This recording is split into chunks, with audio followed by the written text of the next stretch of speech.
அஸ்ஸலாமு அலைக்கும் வரஹ்மத்துல்லாஹி வபரகாத்துஹு. அல்ஹம்துலில்லா. அல்லாஹும்ம ஸல்லி அலா முஹம்மதின் வ அலா ஆலி முஹம்மதின் வபாரிக் வஸல்லிம். அல்லாஹ்வின் நல்லடியார்களே, முதன்முறையாக காசாவுக்கு ஏர்கிராஃப்ட் மூலமாக, அதாவது வான்வெளி மூலமாக நிவாரண பொருட்கள் போய் தரையிறங்கி இருக்குது சக்சஸ்ஃபுல்லாக. அல்ஹம்துலில்லா. அந்த நல்ல செய்தியை பற்றி பார்க்கலாம். அடுத்து இஸ்ரேலுடைய ஒரு பெண் அமைச்சர் கொடுத்த ஒரு காட்டமான அறிவிப்பை பார்க்கலாம். அதை கேட்டு இவர்கள்லாம் இவ்வளோ இனப்படுகொலையாளர்களான்னு சொல்லிட்டு ஆச்சரியப்படுற அளவுக்கு அவங்களுடைய அறிவிப்பு இருந்திருக்குது. அடுத்து இஸ்புல்லாக்கள் அல் ஹரூரியுடைய மரணத்துக்கு பழிக்கு பழி வாங்கியிருக்காங்க. அதை குறித்து பார்க்கலாம். இறுதியாக ஒரு 2 நாடுகள் நேற்றைய தினம் இஸ்ரேலுக்கு சரியான நோஸ்கட் கொடுத்துருக்காங்க. அதை பற்றியும் பார்க்கலாம். இது அனைத்தையும் தான் நம்ம இந்த காணொலியில பார்க்க போறோம்.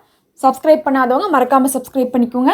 நம்ம முதல்ல இந்த வீடியோல பார்க்க இருக்கிறதே மிக மிக மிக சந்தோஷமான ஒரு செய்தி தான். அல்ஹம்துலில்லா. அல்லாஹுக்கு எல்லா புகழும். அப்படி ஒரு நல்ல விஷயம் நடந்திருக்குது. இந்த 90 நாள்ல நம்ம பார்த்தோம்னாவே நமக்குள்ள இருக்கிற பெரிய கேள்வி, நிறைய பேர் இதை தான் கமெண்ட்ல கேட்குறாங்க. ஏன் காசா மக்களுக்கு அங்க உணவு மருத்துவம்னு சொல்லி எதுவுமே அனுமதிக்கிறது இல்லையே, அதை தரை வழியாதான இஸ்ரேல் அனுமதிக்காம இருக்கு. பேசாம வான்வெளியாக அரபு நாடுகள் அதை அவர்களுக்கு கொடுக்கலாமே அப்படிங்கக்கூடிய கேள்வி எல்லாரிடத்துலையுமே எழுந்து கொண்டே இருக்கு. ஏன்னா இஸ்ரேலே காசாக்குள்ள இருக்கிற இஸ்ரேலுடைய இராணுவத்துக்கு வான்வெளியிலிருந்தெல்லாம் பொருள் போட்டுச்சு. ஹெலிகாப்டர்ல கொண்டு போய் இறக்குறாங்க, அவர்களுடைய விமானத்துல கொண்டு போய் இறக்குறாங்க. அப்படி இருக்கும்போது காசாக்குள்ள அங்க இருக்கக்கூடிய அண்டை நாடுகள், அரபு நாடுகள், முக்கியமா சவுதி அரேபியாலாம் விமானத்தின் மூலமாக போய் மேல இருந்து உணவு பொட்டலங்களை எல்லாம் போட முடியாதா அப்படிங்கக்கூடிய கேள்வி இருந்து கொண்டே இருந்துச்சு. அப்படியெல்லாம் செய்ய முடியுங்கக்கூடிய ஒரு வழி இருந்தாலும் அதை அவங்களுடைய ஓன் ரிஸ்க்ல தான் செய்யற மாதிரி இருக்கும். ஏன்னா அப்படி ஏதாவது ஒரு விமானம் வந்தா அதை இஸ்ரேல் கண்டிப்பா ஏவுகணைகளை வீசி தாக்கிறோம் அப்படிங்கிறனாலையும் இஸ்ரேல் கூட அவங்களுக்கு மோதல் வந்துரும்னு சொல்லி யாருமே இதை செய்யல. துருக்கி முதல் கொண்டு சப்போர்ட் செய்யக்கூடிய நாடுகள் கூட பார்த்தா பகிரங்கமாக எந்த ஒரு உதவியும் செய்யாம தான் இருந்தாங்க. இன்னைக்கு அப்படி ஒரு முயற்சியை தான் தைரியமாக ஜோர்டான் எடுத்திருக்காங்க. ஜோர்டான் என்ன பண்ணியிருக்காங்கன்னா, அவங்க பிரான்ஸ் கூட டைப் ஆகி இந்த முயற்சியை ஈடுபட்டிருக்காங்க. இதுல கூட ஐநாவும் சப்போர்ட்டாக இருந்திருக்கு. அப்ப ஐநா, பிரான்ஸ், ஜோர்டான் மூன்றும் சேர்ந்துதான் இந்த நிவாரண பொருட்களை காசாவின் மீது வான்வெளி ஊடாக இறக்கியிருக்காங்க அப்படின்னு சொல்லணும். இது எப்படி இயங்குதுன்னு பாத்தீங்கன்னா, இப்படி விமானத்துல வராங்க. அந்த பகுதிக்கு வந்ததுக்கு அப்புறம் அவர்களுடைய கீழ் டோர் திறக்கிற மாதிரியான காட்சிகள் இப்ப பாக்குறீங்க. அதுக்கப்புறம் இதெல்லாம் பார்சல் லைனா பார்சலை அந்த ட்ராக் மாதிரி இருக்கு, அதுல கொண்டு மேல எல்லாமே பார்த்தாம பேராசூட்டோட கனெக்ட் ஆயிருக்கு. ஏன்னா அந்த பெட்டிகள்லாம் கீழே உளுந்த உடனே அந்த பேராஷூட் ஓப்பன் ஆயிரும். அந்த பேராஷூட் தான் என்ன பண்ணுவாங்கன்னா GPS ஓட இணைச்சு வச்சிருப்பாங்க. அது மூலமாக இவர்கள் விமானத்திலிருந்தே இயக்கி சரியான பகுதியில அதை லேண்ட் பண்ண முடியும். அந்த காட்சிகள் தான் இதெல்லாம். இப்ப அந்த பெட்டிகளை லைனா கீழே போடுறாங்க. இது கீழே விழக்கூடிய காட்சிகள். அதுக்கப்புறம் கீழே விழுந்துருச்சு முழுமையாக அப்படின்ட்டு அவங்க கையசைக்கிறாங்க, சக்சஸ்ன்னு சொல்லி நல்லபடியா நாங்க போட்டுட்டோம்னு சொல்லிட்டு. அதுல பாத்தீங்கன்னா பின்னாடி தெரியும் மேகத்துக்கிட்ட கருப்பு கருப்பு கலரா இருக்கிறதுலாம் என்னன்னா அது விழுந்துட்டு இருக்கக்கூடிய காட்சிகள் தான். அது இப்படியாக அவர்கள் போட்டிருக்காங்க. இதை இவங்க எங்க இறக்கி இருக்காங்கன்னு பார்க்கும்போது கான் யூனியன்ஸ் பகுதியில இறக்கி இருக்காங்க. அங்க மருத்துவமனைக்கு பக்கத்தால இருக்கக்கூடிய ஒரு வளாகத்துல இவங்க கரெக்டா ஆப்ரேட் பண்ணி எல்லாமே பண்ணி இறக்கிட்டாங்க. அதுல பாத்தீங்கன்னா அங்க 12.5 லட்சம் மக்கள் இருக்காங்க. சாப்பாடு, தண்ணி, மருத்துவம் இல்லாம எவ்வளவோ கஷ்டப்பட்டுட்டு இருக்காங்க. அந்த அப்பாவி மக்களுக்கு தான் ஜோர்டானும் பிரான்ஸும் சேர்ந்து நிவாரண பொருட்களை அனுப்பியிருக்காங்க. அதுலயும் மிக முக்கியமாக இதுல எவ்வளவு உணவுப் பொருட்கள் இருக்குன்னு பார்க்கும்போது உணவுப் பொருட்கள், மருத்துவ பொருட்கள் எல்லாம் சேர்த்து ஒரு 7 டன் அளவுக்கு போட்டிருக்காங்க. 7 டன்னா 7000 கிலோன்னு அர்த்தம். ஒரு டன்னாவே 1000 கிலோகிராம். அப்ப 7000 கிலோகிராம் அளவுக்கு அவர்கள் போட்டிருக்காங்க முதல் கட்டமாக.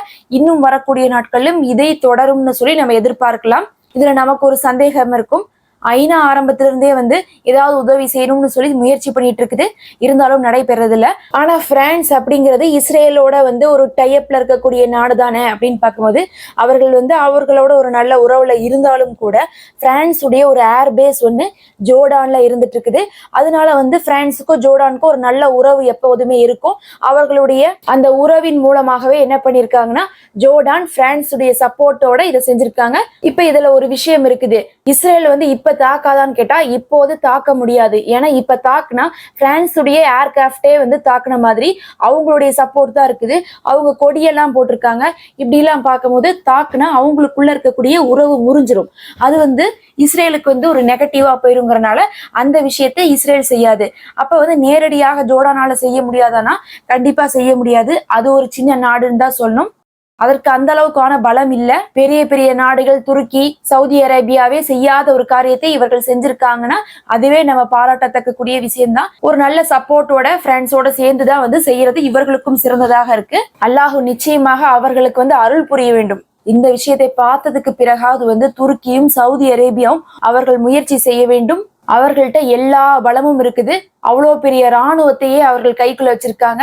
யாருடைய சப்போர்ட்டும் தேவையில்லை. துணிஞ்சு இறங்கி வரணும். நீங்க எங்களை தாக்குனா அதுக்கப்புறம் உங்களை கூட வந்து எந்த ஒரு எண்ணெய் வர்த்தகத்தையும் நாங்க வச்சுக்க மாட்டோம் அப்படிங்கக்கூடிய ஒரு கோரிக்கையை விட்டுட்டாவே போதும். இஸ்ரேல் பயந்துரும், தாக்கவே தாக்காது விமானத்தை. இவங்க மிரட்டுறதை விட்டு போட்டு இவங்களே மிரண்டு போய் தான் இருந்துட்டு இருக்காங்க அப்படிங்கிறதுல எந்த ஒரு சந்தேகமுமே இல்லை. நம்ம பொறுத்திருந்து பார்க்கலாம் இனியாவது அவங்க ஏதாவது செய்யறாங்களான்ட்டு. ஜோர்டான் கூட பல விஷயத்துல பார்த்தா இஸ்ரேலோடு வந்து தொடர்புல இருந்தாங்க, விட்டு கொடுத்து போவாங்க, அந்த மாதிரியான விஷயங்கள்லாம் இருந்துட்டு இருந்துச்சு. இருந்தாலும் இந்த விஷயத்துல அவர்களை பாராட்டணும் அப்படிங்கிற அளவுக்கான ஒரு காரியத்தை தைரியமாக மத்தவங்க யாருமே எடுக்காதப்ப கூட இவங்க எடுத்திருக்காங்கன்னா அது ஒரு சாதாரண காரியமே கிடையாது. அல்லாஹ் அவர்களுக்கு அருள் புரிய வேண்டும். இன்னும் அதிகமாக இந்த உதவியை அவர்கள் தொடர்ந்து செய்து கொண்டே இருக்க வேண்டும்னு நம்ம துவா செஞ்சுக்கலாம். அடுத்து இஸ்ரேலை சேர்ந்த ஒரு முக்கியமான ஒரு பெண் அதிகாரி ஒருத்தவங்க பேசிட்டு இருக்கிற மாதிரி ஒரு காணொலி வெளியா இருக்கு. அந்த பெண் என்ன சொல்றாங்கன்னு பார்த்தா, பாலஸ்தீன மக்களுக்கு இப்போது யார் உதவி செஞ்சுட்டு இருக்காங்கன்னு பார்த்தா அங்க இருக்கக்கூடிய ஐநா சபையுடைய ஏஜென்சிஸ் தான். அதே மாதிரி வந்து ரெட் கிராஸ் தான். இவங்கெல்லாம் தான் வந்து அங்க என்ன பண்றாங்கன்னா அடிப்பட்டவங்களுக்கு வந்து மருத்துவம் கொடுக்கறது, தேவையான சில பொருட்களை கொடுக்கறது, கொஞ்சமாவது வந்து தண்ணீர் சாப்பாடுன்னு சொல்லிட்டு ஏதாவது எல்லையில இருந்து கொண்டு வந்து கொடுக்குற வேலையெல்லாம் அவங்க தான் பண்ணிட்டு இருக்காங்க. இப்ப அவர்களை முதல்ல முடக்கணும் அப்படின்னு சொல்லிட்டு இன்னி எங்கெல்லாம் வந்து ஐநாவுடைய ஏஜென்சி இருக்கோ ஃபர்ஸ்ட் அதுக்கு மேல வந்து ஏவுகணை தாக்குதல் பண்ணும். அந்த ஏஜென்சியே இல்ல, ஐநாவே இல்ல, ரெட் கிராஸே இல்ல, அவர்களுடைய ஊழியர்களே இல்லைன்னா அவர்களுக்கு வந்து சாப்பாடு தண்ணி மருத்துவம்னு போகாது. அப்ப நம்மளுடைய மிஷன் அப்படிங்கிறது நல்லபடியா சக்சஸ் ஆயிரும் அப்படிங்கிறாங்க. இப்ப என்ன இவங்க பிளான் போட்டுட்டு இருக்காங்கன்னா தினமும் இதை பத்தி பேச்சு வந்துட்டே இருக்கு. இதோட 3வது நாளாக வருது. ஒரு துளி சாப்பாடும் தண்ணியும் கூட உள்ள அனுமதிக்காம நம்ம வச்சிருந்தோம்னா தான் நம்மளுடைய இந்த 3ஆம் கட்ட தாக்குதல்ங்கிறது வெற்றி அடையும். நாம இந்த மக்களை எல்லாம் வெளிநாடுக்கு வந்து நாடு கடத்தணும்னு பேசிட்டு இருக்குமே, இவர்கள்லாம் சாதாரணமாக போக மாட்டாங்க. நம்ம இவர்களுக்கு சாப்பாடு தண்ணியே இல்லாம வச்சுட்டா வேற வழியே இல்லாம அவர்களே போயிருவாங்க அப்படிங்கக்கூடிய முடிவுக்கு இப்போது இஸ்ரேல் வந்திருக்குது. அதற்கு தான் வந்து அந்த மக்களை வந்து தள்ளிட்டு இருக்காங்க. இப்ப இவங்களுடைய இந்த பேச்சை கேட்கும் போதே தெரியுது இவங்க எவ்வளவு ஒரு இனவெறி பிடிச்சவங்க இஸ்ரேல் இருக்கக்கூடியவர்கள்லாம் அப்படின்னு தெரிஞ்சுக்கலாம். சும்மா நெத்தனியாகு மட்டும்தான் வந்து வெறி பிடிச்சவரு, நெத்தனியாகுன் காரணமாக மட்டும்தான் இப்ப இந்த தாக்குதல் எல்லாம் நடக்குதுன்னு சொல்ல முடியாது. அதுல இருக்கிற ஒவ்வொருத்தவங்களும் அப்படிதான் இருக்கிறாங்க. அது பெண்களாக இருந்தாலும் சரி ஆண்களாக இருந்தாலும் சரி, இந்த பதவியில இருக்கிறவங்க எல்லாருமே இந்த எண்ணத்தோட தான் வந்து செயல்பட்டு இருக்காங்க.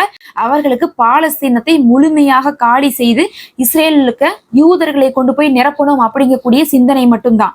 அதுலயும் இந்த பெண் வந்து பேசக்கூடிய காணொலியில பார்க்கும்போது அவ்வளோ ஒரு ஆணவமா ஏதோ இவங்க சொந்த மண்ணில் அவங்க போய் உட்கார்ந்து இருக்கிற மாதிரியும் அவர்களை வந்து கலப்புறதுதான் இவங்களுக்கு நியாயமான காரியம் மாதிரியும் அப்படி ஒரு ஆக்ரோஷமா பேசிட்டு இருக்கோம். அந்த உரையாடல் முழுவதுமே ஹீப்ரு மொழியில தான் இருந்துச்சு. அடுத்து நம்ம நேத்தே சொல்லியிருந்தோம் இஸ்ரேல் வந்து இப்ப சாண்ட் மற்றும் ரவண்டா அப்படிங்கக்கூடிய நாடுகள்கிட்ட இந்த பாலஸ்தீன் மக்களை எடுத்துக்கோங்கன்னு சொல்லிட்டு பேச்சுவார்த்தை போயிட்டு இருக்குன்ட்டு இப்ப அதை பத்தி அவர்கள் என்ன சொல்றாங்கன்னா அப்படி ஒரு பேச்சுவார்த்தையே நடக்கல அப்படிங்கறதை அவர்கள் தெரிவிக்கிறாங்க.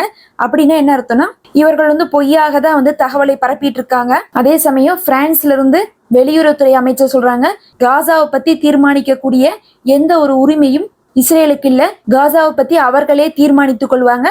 இவர்கள் இந்த காரியத்துல ஈடுபடுவதுங்கிறது ஒரு நியாயமற்ற செயல் அப்படின்னு இருக்காங்க. அடுத்து மிக முக்கியமாக நேற்று வந்து அல் ஹரோரி அவர்களுடைய மரணத்துக்கு பழி வாங்குறதுக்காக ஹிஸ்புல்லா தாக்குதலை தொடர்ந்திருக்காங்க. அது வெறும் தொடக்கம்னு தான் சொல்லணும், அது முடிவு கிடையாது. அந்த தொடக்கத்துல மட்டுமே அவர்கள் எத்தனை தாக்குதல் செய்தார்கள்னு பார்க்கும்போது 100க்கும் மேற்பட்ட தாக்குதலை செஞ்சிருக்காங்க. இதுல பாத்தீங்கன்னாவே தெரியும் 100க்கும் மேல இருக்கும். ஆனா வந்து இஸ்ரேல் என்ன சொல்லிட்டு இருக்காங்கன்னா 60 தாக்குதல்களை செஞ்சாங்க, 90 அபாய ஒலி எழுப்பப்பட்டுச்சு, மிச்சதெல்லாம் நாங்க வந்து தடுத்துட்டோம் அப்படிங்கிற மாதிரியான தகவல்லாம் சொல்றாங்க. ஆனா அது எதுவுமே உண்மை கிடையாது. ஹிஸ்புல்லா வந்து துல்லியமாக வந்து அவங்க ஒரு மேப் விடுறாங்க. அந்த மேப்லயே வந்து அவங்க எந்தெந்த இடத்துல எல்லாம் வந்து தாக்குதல் செஞ்சிருக்காங்கன்னு போடும்போது 100கணக்கான ஏவுகணைகளை வந்து அவர்கள் ஏவி இருக்காங்க அப்படிங்கிறது தெரியுது. இது வந்து ஒரு ஜஸ்ட் பிகினிங் அப்படிங்கிறாங்க.